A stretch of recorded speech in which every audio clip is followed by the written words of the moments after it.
Georgia Jacobs' Rise of Power, a Colorado Wizard Story by Tim Gallagher. This is a work of fiction. Names, characters, places, and incidents are the product of the author's imagination or are used fictitiously. Any resemblance to actual events, locales, or persons living or dead is coincidental. Chapter 5. George's Decision. Alan parks his car outside of George's house, and she quickly gets out and goes inside the home to find her mother. "Mom! Mom!" Georgia calls out as she opens the front door and enters the living room. Down the hall, Georgia's mother pokes her head out of her home office and, with a blinking headset on, motions to Georgia that she's on a conference call. But her mother senses there's something wrong. Ignoring the gesture, Georgia approaches her mother with determination and asks, "Am I a witch?" Her mother is stunned for a moment, then taps her headset and tells the others, "Something has come up and I have to drop off, sorry." She takes off the headset and tosses it across the office onto the desk behind her, then comes out into the living room and addresses Georgia. "I'm not sure what you mean. Where did you get an idea like that?" Georgia is taken aback. It wasn't the kind of response she was expecting.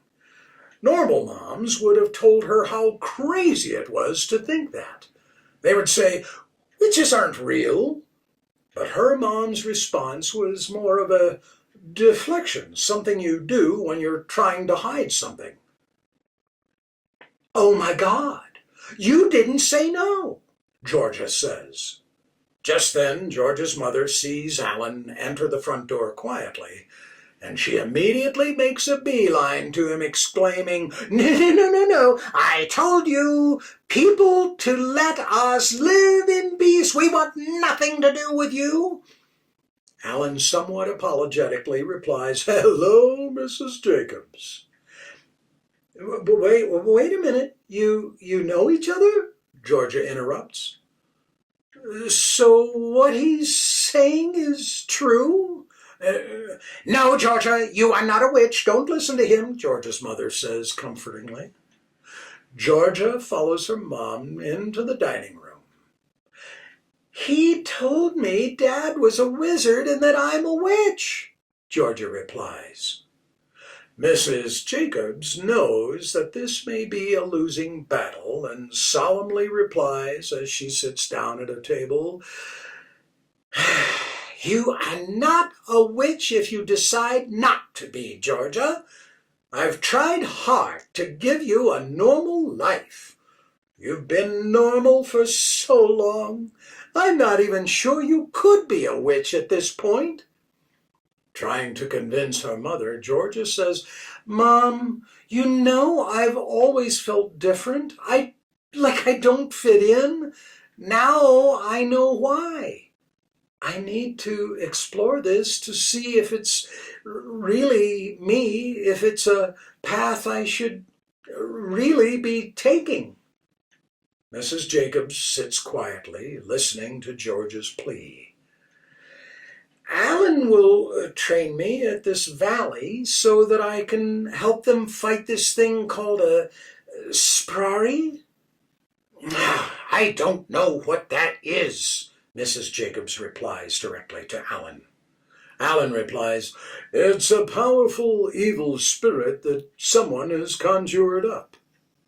Still trying to convince her mother, Georgia interrupts, "Mom, something tells me I can handle this.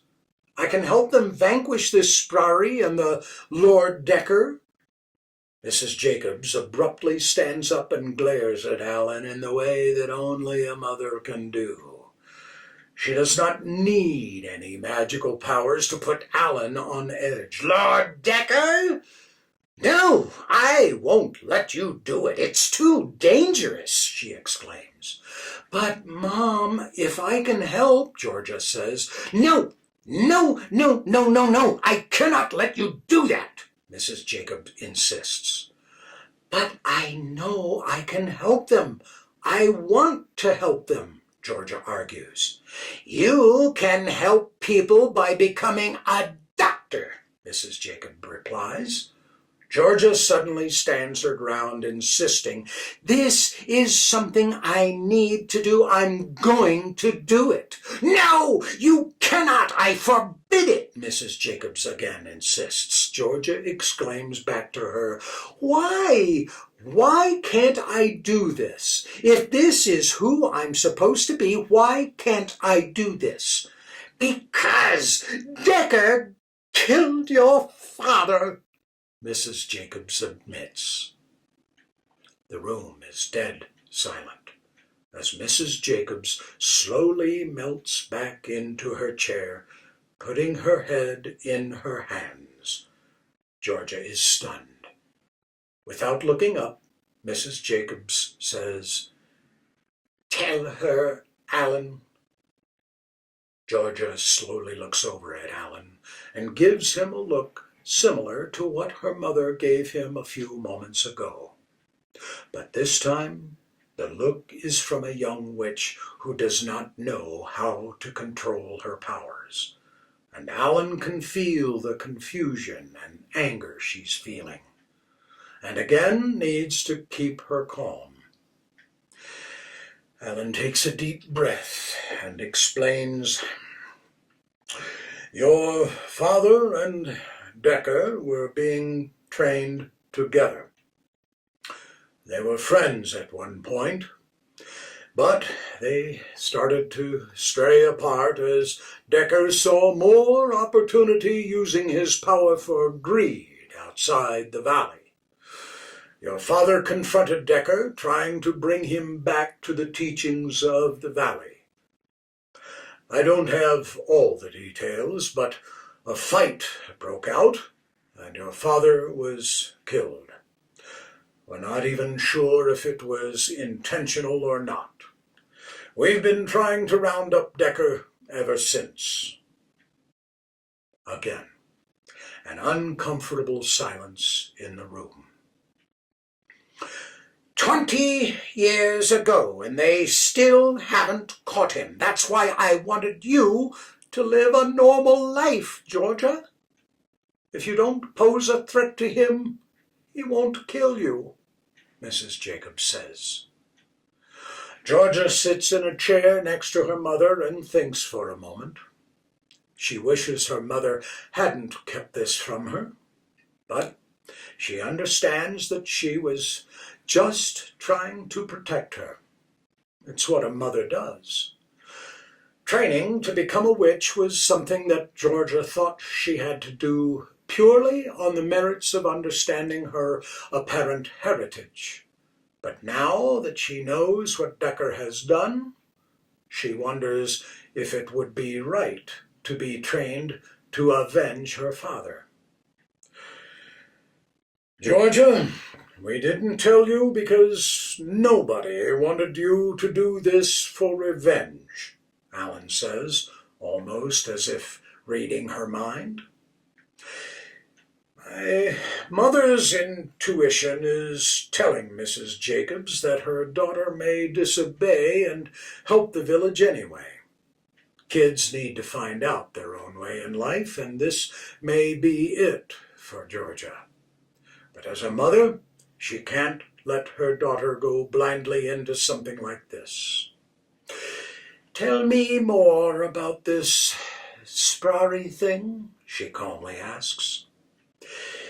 It's the strongest of the evil spirits that is summoned for a very specific mission and destroyed when the mission is complete.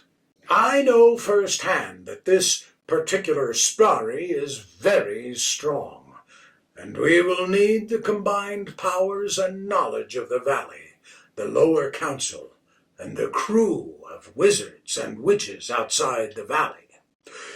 Georgia has her father's powers, which we'll need. We'll teach her how to harness them for the good of others and save the people of Colorado, including the valley, from this evil spirit and whoever conjured it up, Alan replies. After a moment, Mrs. Jacobs calmly stands up and approaches Alan, looking him straight in the eye as she invades his personal space. "If Georgia gets hurt or worse, no amount of witchcraft will stop me from hunting you down," she says. Alan makes a hard swallow and replies, "I believe that to be true." "You promise to bring her back to me safe, Alan?" Mrs. Jacobs asks. Alan pauses to take a deep breath. "I do. I will lay down my life for her just as Mariam did for me." After sizing up Alan's response for a moment, Mrs. Jacobs says, "Good," and turns to Georgia. "I love you, dear. I've only wanted the best for you and to keep you safe." "I know, Mom. I love you too," Georgia replies as they embrace one another.